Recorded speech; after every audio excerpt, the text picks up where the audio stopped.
안녕하세요. 70억 분의 1의 사나이 마성의 중독성 정봉주의 정치쇼 정봉주입니다. 지금 시간 여러분이 가장 많이 찾아본 실시간 검색어 들여다보겠습니다. 슈퍼문. 자, 오늘 밤 슈퍼문과 블루문을 동반한 계기 월식 맨눈을 볼 수 있다. 자, 슈퍼문은 아름다운데요, 선거 앞두고 친문 마케팅하는 사람 꼴불견이에요. 보기 싫어요. 자, 자동차세 연납 신청 오늘이 10% 할인 받는 마지막 날입니다. 자동차세 세금은 국민의 의무입니다. 그때그때 따박따박. 자, MB 평창 초청장 한병도 쏙이 직접 전달하기로 했습니다. 저하고 절친 한병도 쏙 MB 만나면 물어보세요. 다스는 누구 겁니까? 이렇게 물어보지 말고요. 정봉주가 전하더라. 다스는 정봉주 거다. 자, 첫 곡 휴먼 리그의 패스네이션. 아우, 우리 MB 매력 쪽 다스도 포기하고.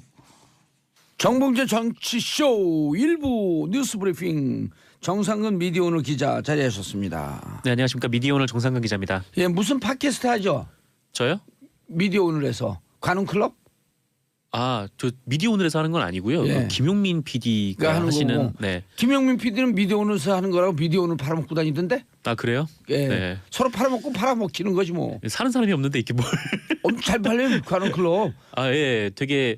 네, 김용민 PD가 하시는 팟캐스트는 다 잘 되더라고요. 아니 근데 거기서 저 광고가 광고요? 재밌었고 물건이 잘 팔린대요. 예, 관훈 나이트 클럽 제가 나갔었습니다. 근데 이제 그러다가 또 거기 그 국민 TV하고 또 뭐 이렇게 안 좋아져서 또 뭐 안 하는지 뭐 요즘 다 몸이 아파서 쉰다 그러는데. 네, 뭐 안 좋아진 건 아닌 것 같고. 안 좋아진 거예요. 아, 그래요? 네, 내 정보가 정확해요. 네, 근데 뭐 제가 알기로는 그건 잘 모르겠는데. 네, 그래서 몸이 아프다 그런 핑계를 쥐고 있는데 안 좋아졌어요. 늘 그래요 하는 일이. 하다가 중간에 안 좋아져요. 네, 자, 저는 그렇게 알고 있진 않은데. 네. 잘못 알고 있는 거예요. 샵1035 짧은 문자 50원 긴 문자 100원. 아니 이게 국민 TV하고 안 좋아지라고 제가 이간질 시키는 게 아니고 팩트예요. 근데 또 좋아지겠지. 또 좋아져요 그러다가. 예. 자, 위하옥님 다스는 봉님 거. 이현진님 다스 제 거예요. 봉도사님 거 아니에요. 이현진님 감옥 가고 싶어요. 제 거라니까. 남의 거로 제 거라고 우기면 감옥 가요. 네. 다스는 정봉주 거다. 첫 소식이 듣고 있나 다스. 네. 첫 소식이 예. 봉도사님 회사 관련 소식입니다. 예. 우리 격리직원 내가 빨리 나가고 진술 제대로 하라 그랬는데. 네.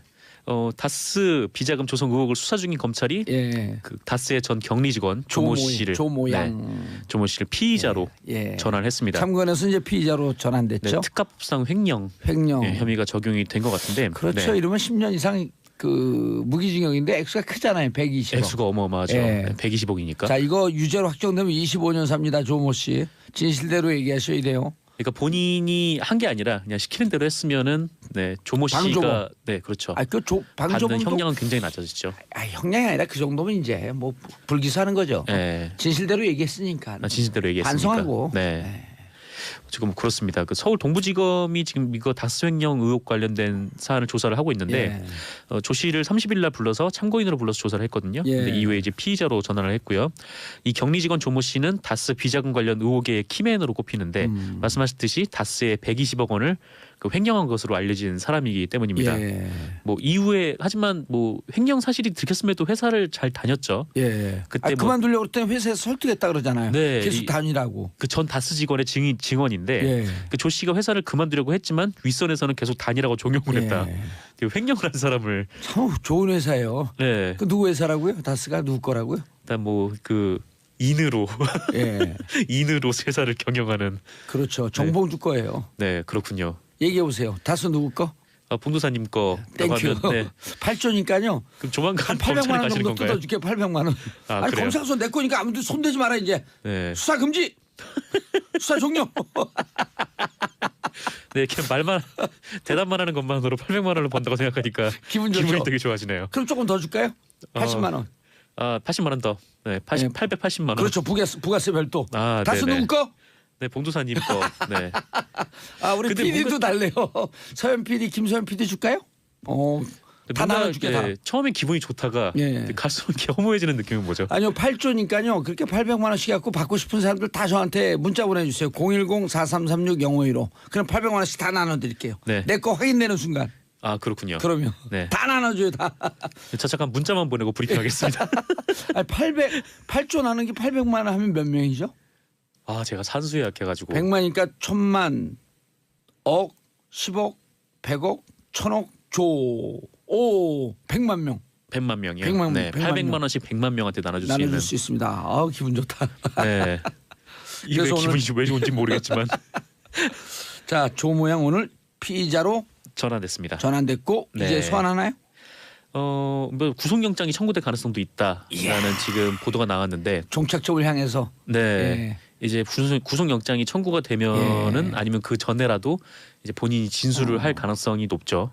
평창 가갖고 그 동계올림픽 개막식에 눈에나 들어오시겠어요, MB 각하께서. 네, 그게 두 번째 소식입니다. 예. 그 청와대가 오늘 이명박 전 대통령에게 평창 동계올림픽 초청장을 예. 보낸다고 하는데요. 그 전직 대통령에 대한 예우로 한병도 정무수석이 직접 초청장을 들고 그 이명박 전 대통령을 예방한다고 합니다. 이 초청장은 개폐회식 및 주요 경기 그리고 문재인 대통령이 주최하는 그 사전 리셉션에 참여할 수 있는 초청장인데요. 아, 개회식은 가도 폐회식은 못 갈 것 같은데. 근데 폐회식 끝나고 소환을 한다고 그런 방침을 받겼었는데. 내일 모레 소환되는데 폐회식이 눈에 들어오겠어요? 뭐 그렇죠. 본인이 정 안 기자 갈 수도 같으면 있죠. 가겠어요? 저는 개회식도 못 갈 것 같아요. 걱정이 돼서 이거 가겠습니까? 그러면 네. 그래도 멘탈 뭐 좋으니까 근데 다스한테 포기하고 가면 다 폐회식도 볼 수 있는데. 그러게요. 근데 이게 이 소식을 좀 정리하면서 참 마음속으로 뭔가 좀 되게 별로 기분이 안 좋았던 게 왜? 안타깝게도 지금 대한민국의 전직 대통령 예우를 받는 사람이 이명박 전 대통령 한 명이래요. 그래요? 네. 다 이제 그게 끝났구나. 네, 고 김대중 대통령, 고 노무현 다 대통령께서는 돌아가셨고 전두환 노태우 전 대통령은 그 12.12 쿠데타 그리고 5.18 민주항쟁 유혈 진압 등으로 전직 대통령 예우를 박탈당했죠. 예, 그래도 최소한의 무슨 경우 한두 명은 있지 않나요? 그게 뭐 있던데. 네, 규정이? 뭐 경우는 최소한의. 네, 예. 붙이고 있는 걸로 알고 있는데 그 김영삼 전 대통령도 돌아가셨고, 네.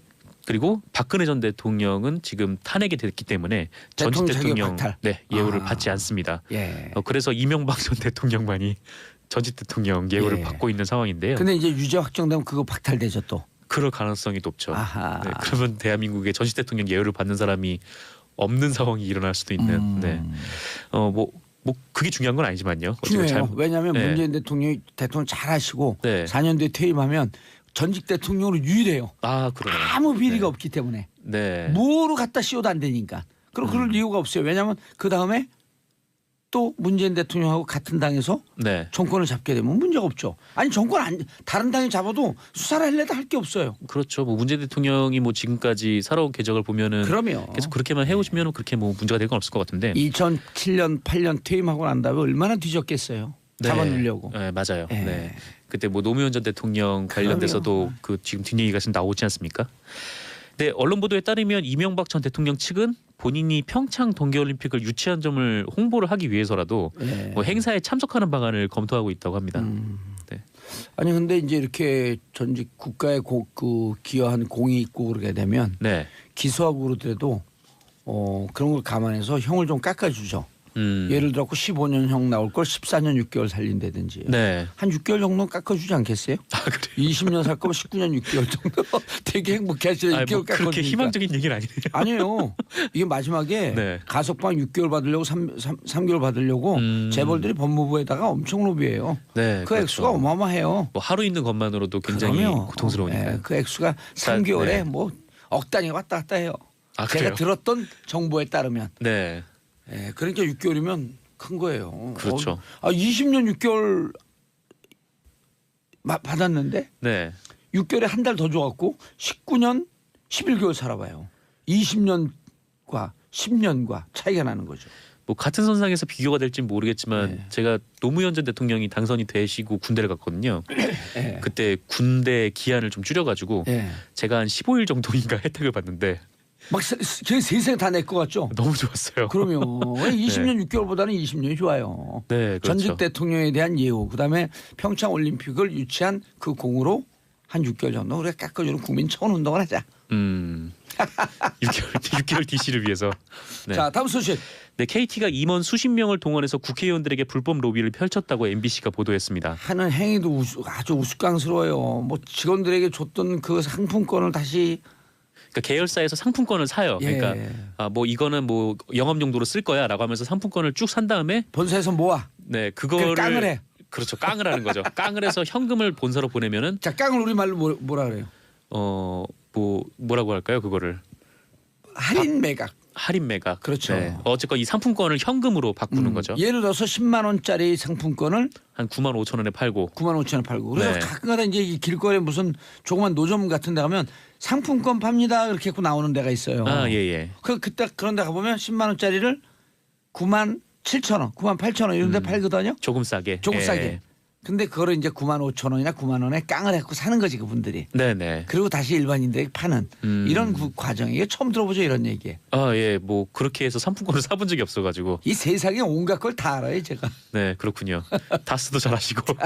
다 쓴 내 거라니까. 네. 다 그렇군요. 썼어. 다 쓰나. 800만 원 언제 입금되나요?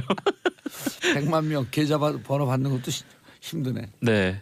다시 이 얘기 좀 돌아오면 예. KT가 지난 2016년 가을 그 황창규 회장의 국정감사 증인 채택을 막기 위해서 국회의원들에게 전방위 로비를 펼쳤고 이게 정치자금법상 기업이 정치인을 후원할 수 없기 때문에 예. 그 임원들을 동원을 해서 그 각자 임원들이 개인적으로 납부를 하게 했습니다. 예. 이 후원 내역을 남겨놨더라고요. 그러니까 이거 개인이 한 게 아니라는 얘기죠. 예. 이 문건을 보면 뭐 3, 5, 10 이런 숫자가 있는데 이게 각각 뭐 300만 원, 500만 원, 1000만 원을 의미한다고 하고요. 여야를 가리지 않고 전방위적으로 후원을 했다고 합니다. 근데 그걸 받은 의원도 있고 좀 이상하다 싶어서 돌려준 의원도 있고. 근데 사실 받은 의원들도 개인 명의의 후원금이기 때문에 뭐 이거를 그냥 뭐 이거는 정치자금 위반이다라는 거는 알 수는 없었겠지만 좀 이상했다. 네, 근데 문제는 이 황창규 회장이 실제로 국정감사 증인 채택이 안 됐거든요. 네.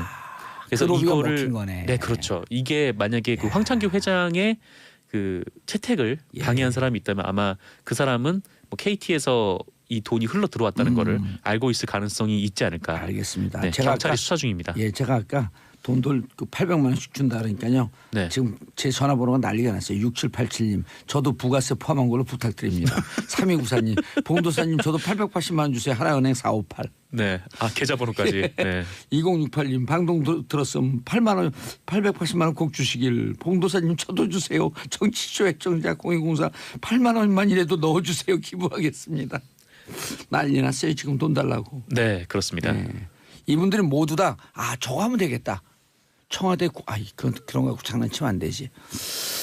근데 이게 다 내 거 같은데 자꾸 내 거라 그러다 보니까. 그래요. 예, 진짜 내 거 같아요. 네. 그 상상 기업 경영 막 이런. 기분 좋아. 8조. 네. 어렸을 때 좁쌀밥 먹은 거밖에 없는데 조는. 뭔가 모르지만 축하드립니다. 자, 최저임금 노동자 대부분이 알바가 아니다. 간단하게요. 네, 그 한국노동연구원이 한국 노동 패널 조사 결과를 내놨는데요. 그 한겨레 보도에 따르면 그 최저임금의 95% 이하, 그러니까 네. 즉 최저임금을 살짝 못 받는, 최저임금도 못 받는 노동자 가운데 43.7%가 가구주고 32.7%가 가구주의 배우자인 것으로 나타났습니다. 이 한국 노동 패널 조사에서는 가구주와 그 배우자를 핵심 소득원으로 분류를 하거든요. 예. 이게 무슨 말이냐면 지금 여러 언론에서 지금 이 최저임금 받는 노동자들이 늘 대부분 이제 알바로 지금 칭하고 있죠. 알바로 칭하면서 자영업자와 알바와의 갈등 관계를 계속해서 부각하고 있는. 을대 을의 갈등 관계로 지금 부각시키고 있죠. 그렇습니다. 네. 그런 상황인데 하지만 조사 결과를 보면 이 최저임금을 받는 노동자 중에 알바를 하는 것으로 보이는, 그러니까 뭐 부모가 있고 자식이 있으면 자식이 아마 알바를 하겠죠. 예. 그런 사람은 그러니까 한마디로 기타 가구원은 23.5%에 불과하고 그 나머지 76.5%가 엄마 아빠라는 겁니다. 그러니까 주요 소득원. 네, 주요 소득원. 그러니까 그냥 무조건 올려주는 거네. 진짜. 그렇죠. 올려주네. 7,530원. 그렇죠. 그러니까 알바보다 오히려 최저임금이 주 소득원인 사람이 많은 거예요. 예. 그러니까 최저임금의 95%에서 105%, 그러니까 최저임금 수준의 임금을 받는 사람들 중에는 이 78%가 핵심 소득원이고 78%. 야, 네. 중요한 얘기네. 왜냐하면 네네. 이 핵심 소득원은요. 네네. 최저임금이 올라가잖아요. 100% 사회에다 다시 쓸 수밖에 없습니다. 그렇죠. 이 최저임금이라고 해봤자 지금 150만 원 정도밖에 안 156만 원쯤 되죠. 그 정도밖에 안 되는데 여기서 만약 최저임금이 더 올라서 한 20만 원 더 오른다라고 하면은 이분들은 그거를 소비에 쓸 수밖에 없어요. 그렇죠. 네, 왜냐하면 받는 돈이 워낙 적기 때문에. 근데 하지만 네. 뭐 대기업이나 재벌들 같은 경우는 뭐 100억이 있다가 120억이 나오면은 그거를 안 쓰고 예. 다른 곳에 돌려두죠. 핵심 소득원 이분들은 이것을 다시 써서 네. 당장은 이 그 영세 사업자들이 힘이 드는 것 같지만 이들이 사회에 쓰니까 그 네네. 돈으로 인해서 다시 생산이 돌고. 그렇죠. 이게 돈이 내수가 유통이 되는 거죠. 그렇죠. 알겠습니다. 정상근 미디어오늘 기자님 인사하세요. 네, 감사합니다. 예, 다시 누구 거라고요? 봉도사님 축하드립니다. 네. 자, 저는 광고 듣고 2부 3변 시대로 돌아옵니다. 정봉재 정치쇼 2부 순서 들어가겠습니다. 자, 2부 여러분들이 기다리고 아기다리 고기다리 던 3변 시대. 이런 얘기 모르죠. 백성문 변호사님, 고구려 대표. 네, 안녕하십니까. 백성문 변호사입니다. 예, 이번에 그래 저기 올라가요? 어디요? 그 마식령 스키장? 저 마식령까지 가고 싶은데 너무 멀어가지고 못 아까 가겠어요. 고구려 아니에요, 마식령? 그러니까. 저도 지금 그래서 물어보는 걸 알고 있는데 너무 멀어가지고요. 통일신라 방송을 빼고 B가 못 그겠죠. 갑니다. 마식령 B 아이가? 예. 마식령 통일신라 B, 진흥왕 B. 죄송합니다. 사대강 진흥강 사대강 그 사대강? 사대 순수비 예. 신흥광 있고 진흥왕이 진흥 4대가 4대강? 어떻게 사대 거기서 수습이. 그거 또 사대강 4대강, 4대강 얘기해요. 그래 좋아. 예. 북한산 있고 뭐 있어요? 탐이야 오늘 탐. 어? 티얼스 오브 MB. 아니라니까 뭐 자꾸 이제 탐에서 탐으로 아 탐앤탐스 티어스 오브 MB에서 박에서 티어스 오브 MB까지. 탐앤팝. 자, 신라를 대표하는 김태현 변호사님. 안녕하세요. 예. 김태현입니다. 원조는 잘 있죠? 원전이요? 예, 안 신라- 터지고 잘 있죠. 그러면 안 신라 터져요. 땅이 신라 땅이 안 터져요? 안 터져요. 진짜요? 터지길 바라세요? 아니요. 안 터지면 안 터져요. 되지. 안 터져요. 예, 알겠습니다. 자, 박지훈. 예, 백제입니다. 박지훈 변호사입니다. 아니죠. 이제 하이도. 하이도가 뭡니까? 하이도인가? 목포. 김 김정일 생가 김정일 대통령. 아, 예, 목포입니다. 그것도 예. 모르면서 무슨 하이도 예, 맞습니다. 예. 예. 귀순을 하려면 귀순만 제대로 했어, 해야지. 귀순만. 아, 귀순만하고 내용을 잘 몰라. 내용은 잘 몰라. 다시 넘어갈 수도 있어요. 아이고, 안 넘어갑니다. 왜 넘어갑니까? 아 몰라요. 일도 술술 풀리는데 뭐 기순하니까. 기순 안 했으면 방송도 못 나올 뻔했어요. 아우. 다 사라졌잖아. 네. 이봉규 씨는 잘 있어요? 며칠 전 어젠가 만났었는데 예. 행사에 나왔더라고요. 잘 있는 거 야, 같아요. 이게 아무 정보 없이 그냥 딱 이 주위에 그 기운이 어리는 거야. 그냥 딱 물어보잖아 그냥. 네. 과거 발언 3년 전에 발언 3년 전에 생각하면 발언? 격세지감이지 뭐. 한번 얘기해 그런 보세요. 얘기 한 적 없습니다. 뭐요? 박근혜 대통령 불쌍하게 했어야 대통령 도와줘야지요. 왜 불쌍합니까? 제 혀를 자르고 가족도 싶습니다. 없고 여자 혼자 왜 불쌍합니까? 야당 왜 그러는데요? 제 혀를 이게 자르고 싶습니다. 3년 전 연습 많이 박지원 갖고 왔네. 버전. 연습 많이 갖고 왔어. 그러니까. 연습 많이 갖고 왔어. 이거 맞아 이거. 그때 발언하고 좀 그거 편집하고 좀 넣어주세요. 많아요. 그 법치를 훼손할 줄은 꿈에도 몰랐고요.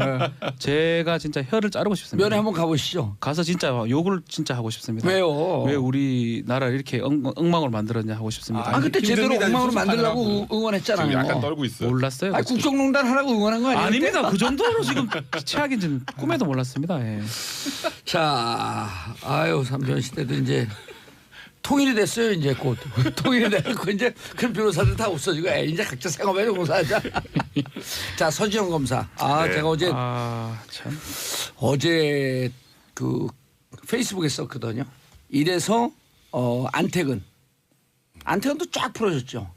서울대 8호학번 연수원 20기 우병우 1년 직계 그렇죠. 대학도 1년 후배 연수원도 1년 후배 똑같아요. 둘이가. 예, 예. 소년급제 대학교 4학년 소년 등과했죠. 사실 서지영 검사의 폭로 내용 자체도 충격적이었지만 가해자가 또 안태근 검사였다라는 게 어찌 보면 더 국민들이 충격을 받았던 내용인 것 같아요. 예. 뭐 안태근 검사는 아시겠지만 뭐 소위 우병우 라인이라고 의심을 받았고, 그죠?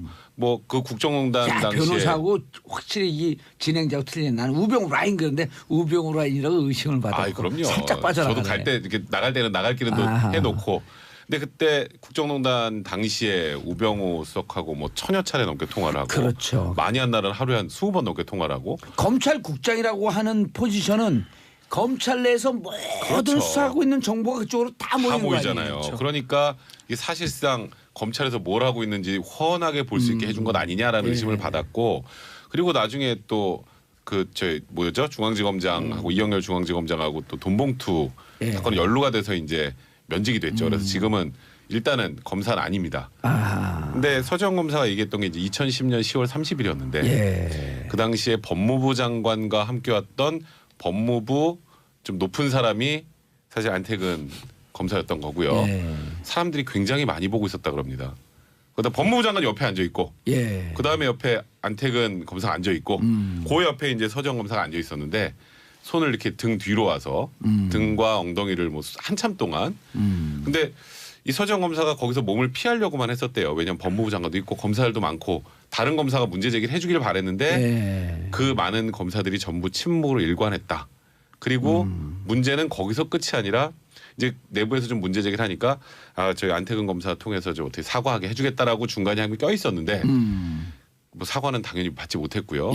거기다가 이것도 일단은 서정 검사의 주장입니다만 그 창원의 뭐 통영지검 같은 경우, 통영지청 같은 경우에는 일단 3년차, 4년차 검사들이 주로 가고 경력 검사는 한 7년차 검사 정도 한 명 정도 가는데 본인이 갑자기 뭐 여러 가지 뭐 문제가 있다, 뭐 그 수사했던 것들이 문제가 있다는 문제 제기도 당하고 또 검찰총장의 경고도 당하고 결국 통영지청으로 발령을 받았다. 인사상 불이익도 받았다.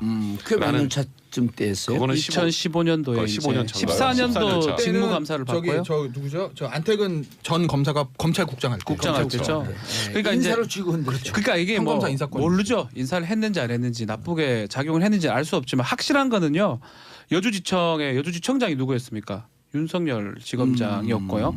더군다나 통영지청으로 갈 그게 안 맞아요. 뭐 저도 정확하게 검사의 보직 부분은 알 수가 없고 통영지청은 상당히 작은 지검지청이고 이 33기 정도 되거든요. 부장급이에요. 부장검사가 32기 1기가 지나고 있는데 여주지청에 있었으면요. 거기서 특별한 그 가오나 이런 실수하지 않으면 그 다음에 수원이나 수원지검이나 대전지검 가는 게 맞죠. 의정부나 조수 잘하시네요. 근데 북부지검에서 내려왔어요.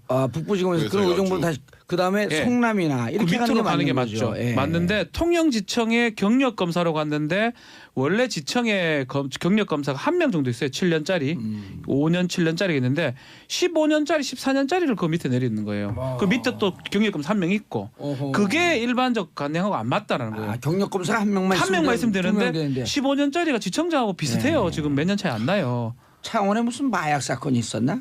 그 통영에 뭐가 그 마약이 있겠습니까? 그래서 그런 것들이 인사가 뭐 인사는 우리가 다 알 수 없지만 뭔가 보복성 인사가 아니고 또 14년도 15년도에 대검에서 감찰했는데 감찰에 사무감찰해 가지고 경고를 2번 줬다는 거거든요. 일 못한다니. 그래서 전결권 뺏어버리고 검사한테 그런 것들이 정말 서지현 검사가 잘못해서 그런 건지 아니면 이거에 대해서 문제를 제기하니까 당시 검찰국장의 안태근의 어떤 보복성 어떤 그런 건지 그런 얘기를 지금 한 겁니다. 그런데요. 최교일 현 자유한국당 의원이죠. 최교일이 덮었다. 그러니까 자기는 알지도 못했는데 뭘 덮었냐. 그러니까 이문정 검사 또 나왔어요. 네, 그렇죠. 그러니까 이게 서정 검사가 이제 방송에 출연을 해서 조금 전에 이제 이런 성추행을 당했다, 인사불이익을 당했다라는 거 외에 하나 더 얘기했던 게 그 당시 성추행 사건을 묻었던 사람이 그 당시 검찰국장이었다. 최교일. 그게 최교일 이제 지금 의원이죠. 그렇죠. 근데 최교일 의원이 이제 바로 거기에 대해서 반박을 했어요. 아니 나는 성추행이 일어났다는 사실도 몰랐는데 사실이 있는 걸 알아야 덮지 그걸 내가 덮는다는 게 말이 되냐. 내 이름이 왜 거론되는지 모르겠다라고 하니까 바로 이문정 검사가 이제 저격을 한 거예요. 본인이 직접 얘기를 해서 이제 이 서지현 검사를 통해서 어떻게든 이 사실을 좀 공론하고 알리고 감찰을 해야 되는 거 아니냐라고 문제 제기를 하니까 그 당시에 서지현 검사가 좀 머뭇거렸죠. 머뭇거렸는데 갑자기 그 당시에 검사장급이라고 하니까 그 당시 검찰국장이었던 이 최교일 당시 검찰국장이 와서 아니 피해자도 가만히 있는데 왜 이렇게 네가 나대. 이문정 검사한테. 그렇죠. 그래가지고 굉장히 화를 냈다라는 것을 이제 이문정 검사가 밝혀서 그 이후에 이제 어떤 입장이 나올까 지켜보고 있는데 그 뒤에는 최교일 의원은 지금 아무 입장을 내고 있지 않은 상황입니다. 이문정이라는 사람은 뭐 용기 있는 사람이죠. 이문정이 지금 뭐 청취자 여러분도 많이 알겠지만 연손 31기긴 한데요. 아직 진급 못했어요. 부부장인데 진급을 못한 이유가 이 재심 사건에서 무죄를 구형을 합니다. 원래 백지 구형하는 게 원칙적인데 무죄를 구형하니까 이 정직 4월을 받고요. 무슨 사건에 대해서요? 아마 민청학력 사건을 제가 알고 있는데 그 재심 사건에서 뭐 어차피 무죄 나는 게 맞으니까 무죄를 구형을 했는데 그 검찰에서는 왜 검사 동일체 원칙이 적용되는데 네가 무죄 구형을 했냐. 백주로 나가면 되는데 그러면서 정직 사유를 내렸고요. 최근에 대법원에서 이제 그 징계 취소 확정이 됐는데 그만큼 이문정 검사가 눈에 까실 거예요. 그 검찰 고위 간부들 입장에서는 검찰국장이면 인사 같은 걸 관리하는 사람들이니까 이문정 검사에 대해서 좀 계속 주시를 했을 거고 요번에도 서지현 검사 문제 되면 뭔가 밖으로 나올 것이다. 그래서 주의를 줬던 게 아닌가. 그래서 최교일 의원이 그 당시 검찰국장이 그런 얘기를 충분히 했을 가능성이 높다 생각이 듭니다. 2014년이 몇 년 안 됐어요. 그렇죠. 예.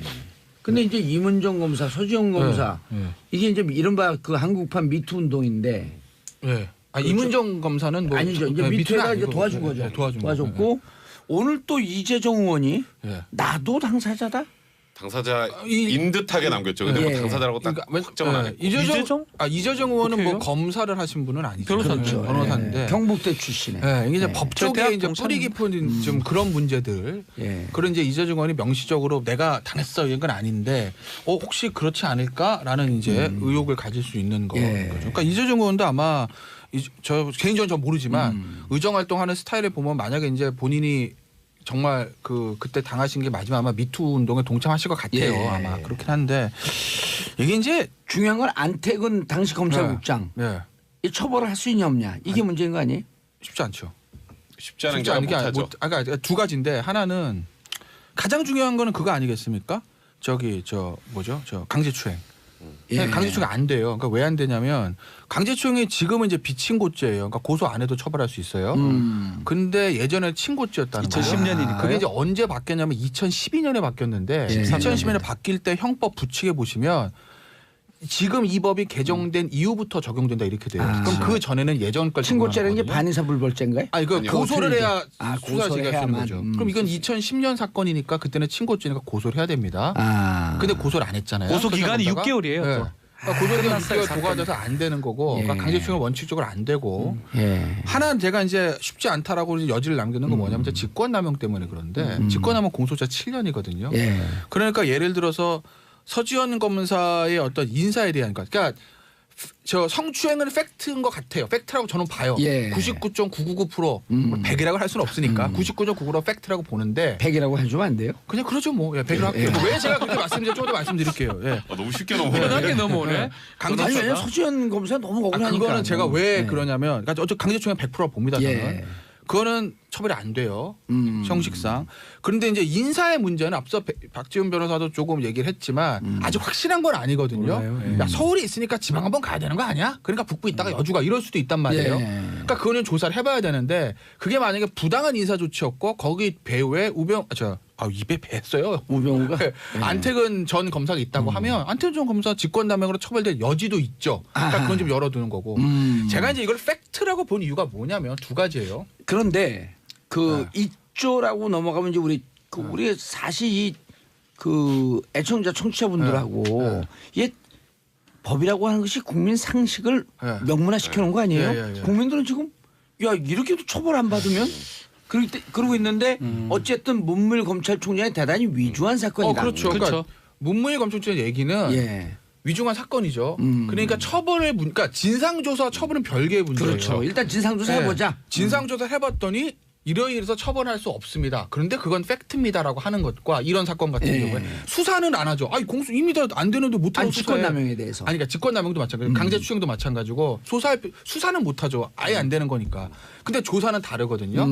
그러니까 이제 진상조사 하는 거고 문무일 검찰총장의 의도는 단순히 이 사건뿐만이겠느냐라는 거죠. 지금 그렇죠. 뭐 언론사 얘기 많이 나오죠. 보면 얘기 나오잖아요. 어제 이제 이문정 누구죠? 서지현 검사도 소설 형식으로 빌려가지고 그렇죠. 있었던 얘기들을 막 썼다는 거 아니겠어요? 예. 그 이프로스에 그렇게 올렸다는 거 아니겠습니까? 그러니까 과연 이것뿐만이겠는가? 다른 것도 없을까라고 생각하면 이 검찰 내 뿌리 깊은 이런 문제들에 대해서 이번에 문무일 총장은 뿌리 뽑겠다는 거 아니겠어요? 예. 그러니까 이거는 조사를 하고 넘어갈 수밖에 없는 거고 제가 왜 99.9에서 100으로 할게요 이랬냐면 제가 관심 있게 본 건 뭐냐면요. 안태근 전 검사의 반응이에요. 반응. 그거 왜 그러냐면 예를 들어 생각을 해보자고요. 저한테 누가 뭐 백성호 같은 거 저한테 야 내가 장례식장에서 한 5년 전에 김태현 전 변호사가 나 만졌어 막 이러고 어떤 여자가 했다고 합시다. 성추행 당했어. 네. 그럼 우리가 옆에서 김태현 변호사 그러도 남아요. 그러진 않죠.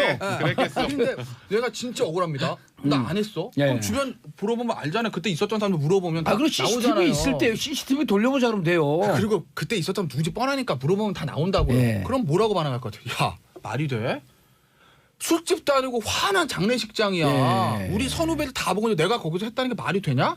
그리고 이제 와서 그래. 강하게 나오는 게 정상이죠. 너 나한테 뒤집어 씌우려는 거 아니야? 라고 하는 게 정상이라는 거죠. 정말 자기가 안 했으면. 그런데 그런데 왜 엄한 교회 가서 울면서 근데 얘기를 하냐? 정확한 워딩은 술에 많이 취해서 기억이 안 납니다. 그런데 만약에 제가 그랬다고 하면 사과드립니다. 라는 건 저는 어떻게 해석하냐면 괄호치고 내가 한 거 같아. 근데 내 스스로 했다고 말 못하겠네. 근데 이것도 저는 이렇게 봐요. 왜?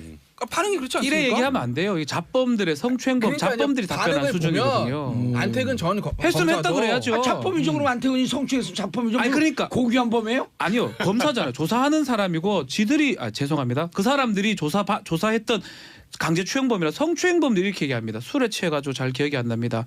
했다면 제가 한 그건 거죠. 또 감형되니까. 예, 어. 그렇게 얘기하는데 예.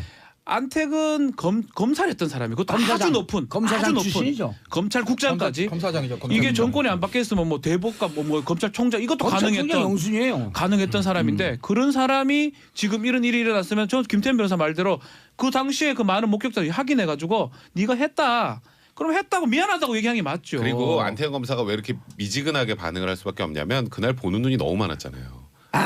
누군가 한 명만 그거 봤다라고 해버리면 봤다고 양심선언하는 순간 그냥 훅 그렇죠. 가니까. 거기서 잘 강하게 나 그런 적 없다라고 했는데 목격자 진술이 한두 개만 나오면은 지금 사실 뭐 처벌을 떠나서 국민들을 엄청나게 분노하게 만든 분노하죠. 사건이기 때문에 그렇기 때문에 여기서 지금 가뜩이나 국민 밉상됐는데 예. 여기서 거짓말까지 이제 확실한 거짓말까지 해버리면 더 한계가 있다라고 생각 때문에 그랬던 것 같고 아니 거기다 면직됐으면 지금 그 어떻게 된 거 신분이? 지금 그 면직된 거 행정소송 중이에요. 아. 왜냐하면 그 돈 봉투 돌리는 게 관행인데 그거 가지고 나 자른 건 문제가 있다라고 해서 행정소송을 제가 알기로 진행 이제 하고 있는지 이제 하려고 예정인지 잘 모르겠습니다만. 예. 근데 그게 현실적으로 이런 게 안 터졌으면 복직도 가능하다는 얘기가 나오긴 했어요. 예. 왜냐하면 이영렬 지검장 무죄 나왔잖아요, 그죠? 예, 그런 부분들 때문에.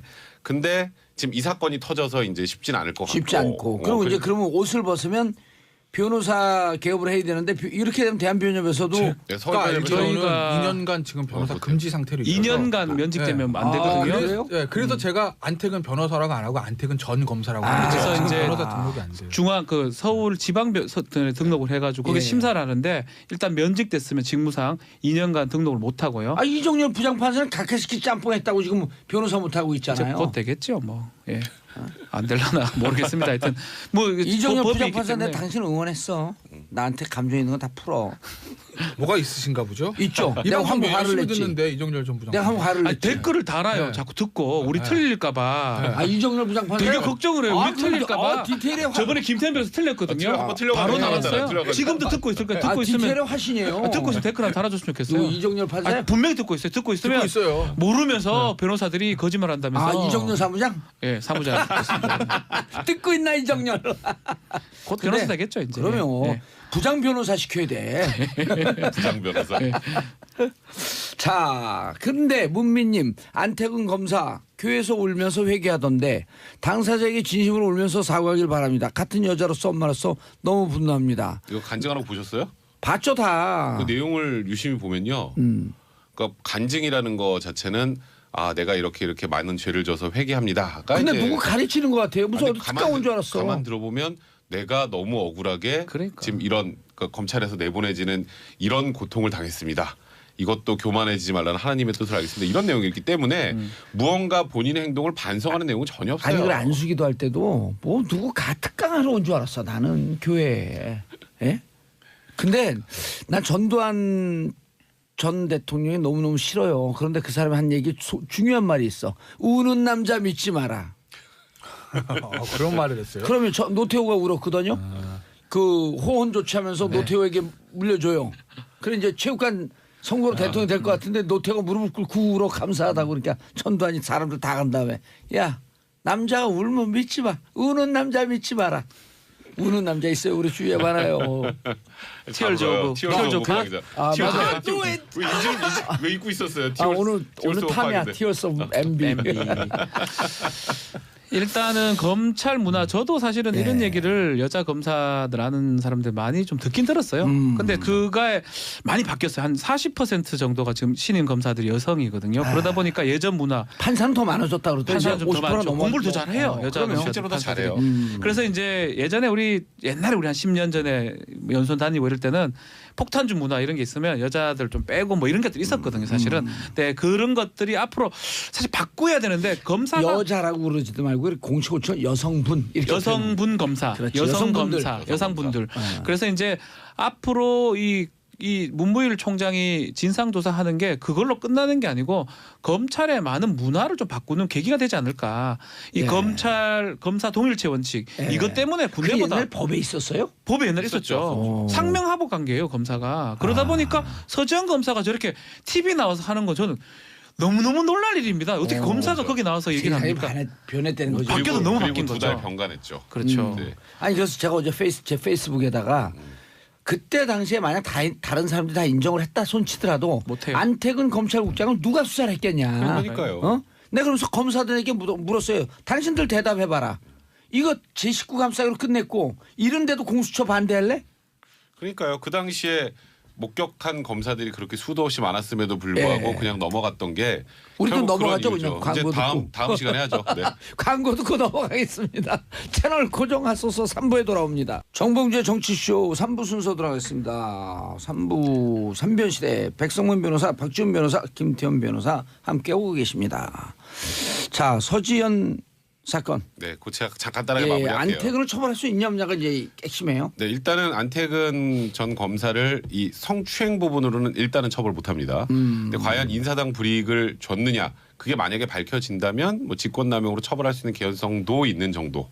이고요. 근데 그거보다 더 중요한 건 서정 검사가 이런 얘기했잖아요. 본인 얘기도 하면서 실제로 내가 밝힐 수 없는 다른 피해자 성폭행 그건 아예 말 그대로 강간을 당했다는 겁니다. 성폭행의 피해자도 있다. 네, 검사 중에요? 네. 그런데 그거를 밝히면 오히려 꽃뱀으로 몰린다.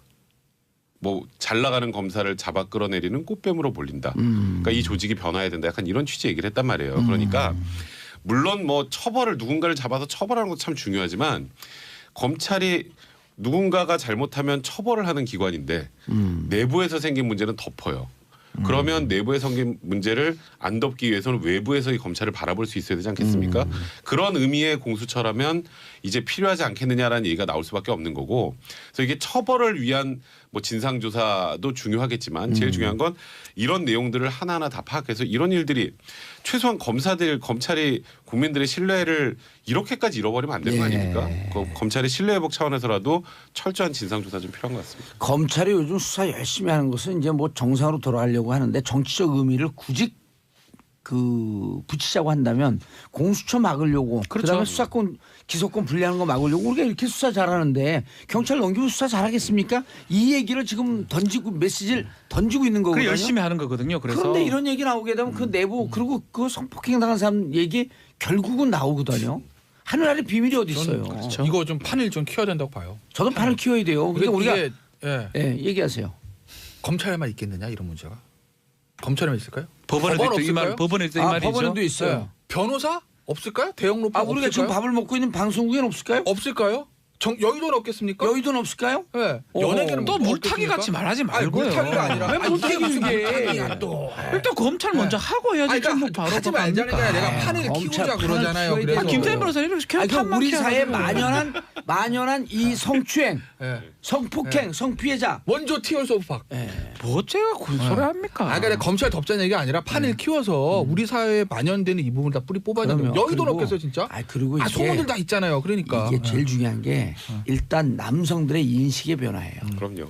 이게 뭐 있어서 나는 깨끗하고 누구에게 돌을 던지고 그러지 말고 나는 그런 것을 마음으로도 생각해 본 적이 있는가. 스스로에게 돌을 던져야 돼 남자들이. 그럼요. 그래갖고 이 문화를 박준 변호사님 네. 왜 눈을 깔아요? 뭐 이상한 짓 한 거 아니야 어디서? 하품할 뻔해가지고 그것도 이제 설명을 해야 됩니까? 아니 나 벼랑에 눈을 깔았고 이 양반이 어디서 뭐 대답이. 했어? 아니 뭐 그까지 설명을 지금 라디오 방송에 해야 됩니까 이거를 참. 안영수님 수요일은 오전에 약속을 안 해요. 3변님 코너 너무 재밌어서요. 긴 광고 꾹 참고 기다릴게요.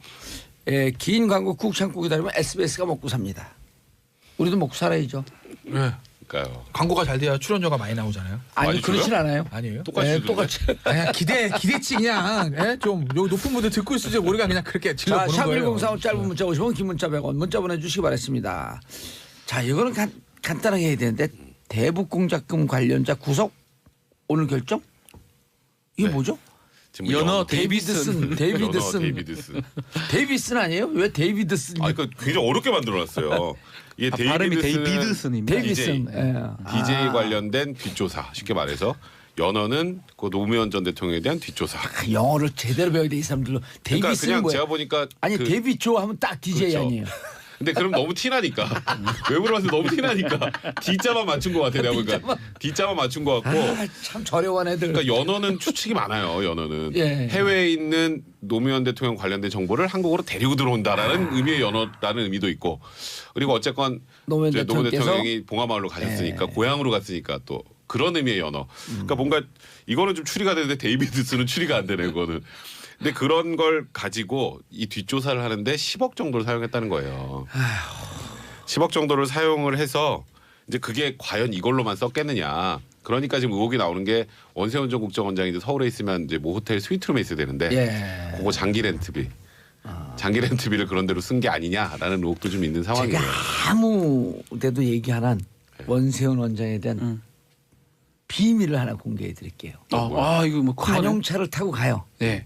그리고 어딘가 가. 그럼 최종 목적지 지점에 전에 내려서 걸어가요. 원세훈 원장의 원래 그러면 안 되는 거죠. 행적이 그러면 안 되거든요. 국정원장은 국정원장은 경호 1급이에요. 예. 국가 이 위급한 자산이거든요. 저 네. 국가의 그래서 모든 정보를 다 갖고 항상 있는 그러진 거죠. 않는데 국내 정보를. 자주 운동하려 그러나? 아니 그래서 그 자주 그랬을 때 1억 5천 받은 거예요. 그러니까 그 잠깐 내렸을 예. 때 돈 받으려고 밑에 옆에 경호 인력도 따돌린다는 거네요. 경호 인력을 따돌리는데 그런데 이런 게 여러 차례 있고 그때 당시 같이 국정원에 근무했던 직원들은 다 알고 있어요.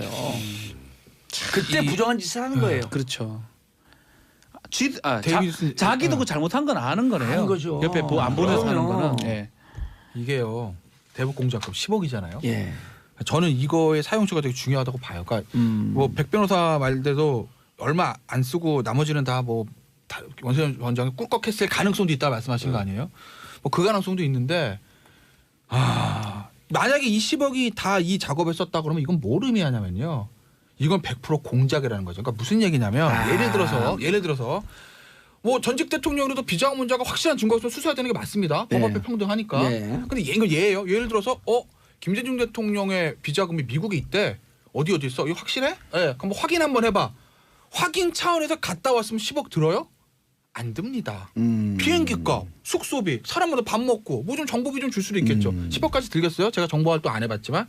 근데 2천만 원이면 꽉 찬 거예요. 10억이 들었다는 건 혹시 퀘스천이지만 야 의혹이 있으면 가서 확인해 봐가 아니라 만들어. 가서 만들어 와. 뭔가 없는 걸 만들어내고 공작을 하지 않았을까? 그렇죠. 그렇기 때문에 100만 달러, 10억 우리나라 100만 달러로 이 정도 돈이 들지 않았을까? 라는 제가 좀 무리할 수 있는 그런 아니요. 추측을 해보고 그래서 제가 맞죠. 이 돈의 출처가 어디다 썼는지가 중요한 거 보고 용처가 중요하다. 실제로 저는 원세훈 원장이 썼는데 그건 왜냐면 원세훈 원장 딴 데도 많으니까 이거 아니라도 예? 실제로 이 원세훈 원장 쓴 게 아니라 진짜 이게 여기만 들어갔다고 하면 예. 이건 가서 확인해봐 차원이 아니라 가서 없는 걸 만들어내는 정말 70년대 중정에서 했던 일이 그렇죠. 될 수도 있는 거고 그래서 전 중요하다고 보고 저는 이거 얘기를 들으면서 가장 먼저 정말 한때 보수 정당에서 출마를 시도했던 사람으로서 정말 이거 지금 창피한 건데 왜 그러냐면요 이렇게 자신 없었을까 이명박 대통령 그렇죠.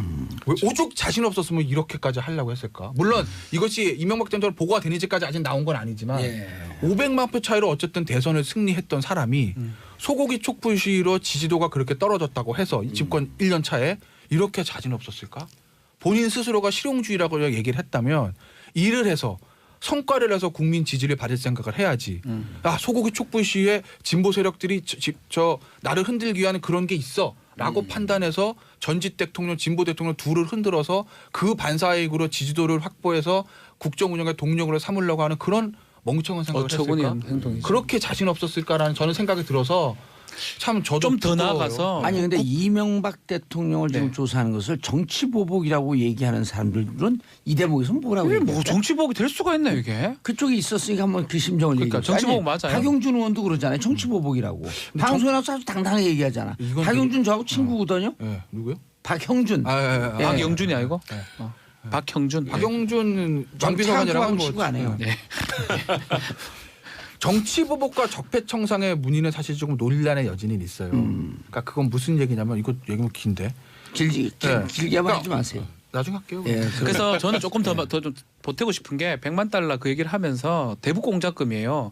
근데 그때 소문도 많이 돌았어요. DJ 대통령 전 대통령이 뭐 해외에 뭘 개설했니 모르고 노무현 대통령이 뭘 했니 이런 얘기 하는데 저는 국정원 공작을 하면서 이렇게 공작팀에서 공작을 걸기도 하고 댓글도 누가 또 올려요. 거기다가 보수 단체들이 가가지고 그 앞에서 데모도 해요. 그거 다 돈 들어간 거 아니에요? 그래서 제가 삼위일체돼서 이걸 하는 거 보면 패키지로. 이게 국정원이 중간에 그럼 국정원 혼자서 이걸 했겠냐는 거예요. 그러니까 그냥 추측해 보면 위에서 지시 뭐 그게 자신감이 있었던 그걸 떠나가지고 그거 자체가 지금 생각하면 소름 끼치는 정도거든요. 국정원에서 중간에 딱 컨트롤 타워가 돼가지고 이거를 삼위일체가 돼가지고 활동을 한 거잖아요. 만들어내려고. 진짜 어처구니가 그러니까 없습니다. 이게 일단 확인된 것도 이현동 전 국세청장 그 당시에 예. 국세청장도 압수수색 당했죠. 근데 그게 데이비드슨 여기 또 데이비드슨이에요. 데이비슨과 관련해서 세무 관련 자료들 넘겨주는 대가로 또 돈을 받은 혐의를 또 지금 받고 있단 말이에요. 그러니까 지금 국세청까지 동원이 된 거예요. 그러니까 이거를 지금 사실 정말 뭐 보수 진보를 떠나서 이런 지금 행태를 정치 보복이다 이거 건드리지 말아라고 하는 것 자체가 그러니까 국민들이 그걸 못 받아들이는 거죠. 야, 근데 이거는 왜냐면 내가 그 김태현 변호사 얘기 들으면서 설득력이 있는 게 유성 간첩 조작 사건도 네. 국정원 흑색요원, 백색요원, 흑색요원 다 동원돼 갖고 유성이 북한을 왔다 갔다라고 하는 출입경 기록 이거 조작된 공문서를 만들었잖아요. 그렇죠. 심양 대사관에서 심양 총영사에서 영사관에서 이런 거 만드는 작업하는데 들어간 돈이에요 이게. 맞습니다. 아마 그 작업을 하다가 전문용어로 빵짝 난 거, 실패한 거 실패. 네, 좀 무섭습니다. 그런 얘기 좀 그만. 빵짝 난 게 그 전문 용어예요. 찾아보세요. 속어 아닙니까? 찾아볼 때가 이제 다른 방송에서. 그 속어예요. 실패하고 예. 실패하고. 예. 하여튼 빵 터진 것 중에 짱이다 빵짱. 그렇죠. 예. 이 문제는 어떤 의미에서 보면 저는 뭐 여기 이명박 대통령까지 오더가 내려간지 그건 아직도 밝혀야 되지만 저는 어떤 면에서 뭐 국정원 특활비 문제가 더 중요한 문제라고 봐요. 공작비가 썼기 네. 때문에. 네. 그러니까 국정원 특활비는 지금 이명박 전 대통령 같은 경우는 사용처가 아직 나오진 않았습니다. 그러니까 그거는 야 관례야라고 소위 말하는 면피라고 하잖아요. 뭐 그렇게 이명박 전 대통령 측 입장에서 방어를 할 수도 있을 거고 그래 뭐 어디 썼는지 아직 모르지만 개인적으로 쓰지 않았다고 하면 뭐 그래 뭐 예전에는 안 그랬겠어라고 할 수도 있겠으나 이건 차원이 다르죠. 그러니까 원세훈 저는 특활비 원장의 이게 더 중요한 문제라고 봐요. 활동비가 40억, 특활비가 40억이요. 그다음 각 부처에 있는 특활비도 그것도 또 싹 모았다는 거 아니에요?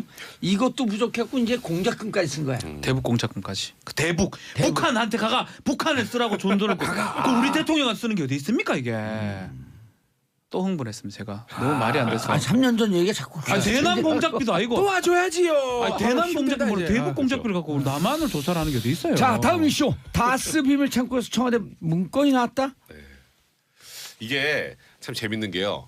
이게 압수수색 주체가 달라요. 이 영포 빌딩 두 번째 들어간 거거든요.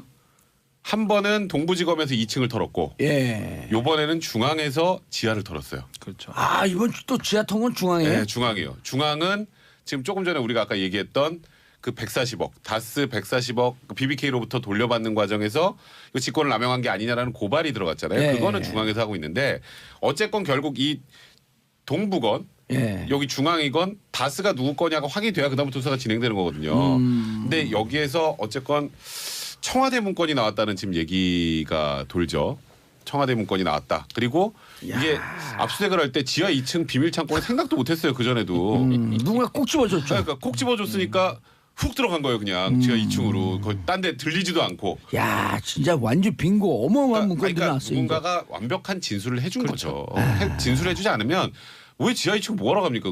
창고 있는 점인지도 모르는데. 압수수색 들어가면 처음부터 막 아무데 다 가봅니다. 근데 그렇죠. 지금처럼 딱 적실했어. 핀셋이에요. 완전히 핀셋. 완전 찍어서 들어간 겁니다. 그래서 네. 거기서 지금 일단 뭐 저희가 뭐다라고 단정은 못하겠지만 굉장히 유의미한 자료가 나왔다는 얘기가 좀 있고 그리고 또 하나 그 노무현 전 대통령 그 봉화 갔을 때 그 이지원 시스템 해서 본인이 나중에 책세 좀 보려고 했던 그거 나중에 문제 삼았었잖아요. 예. 대통령 기록관리법 위반이다.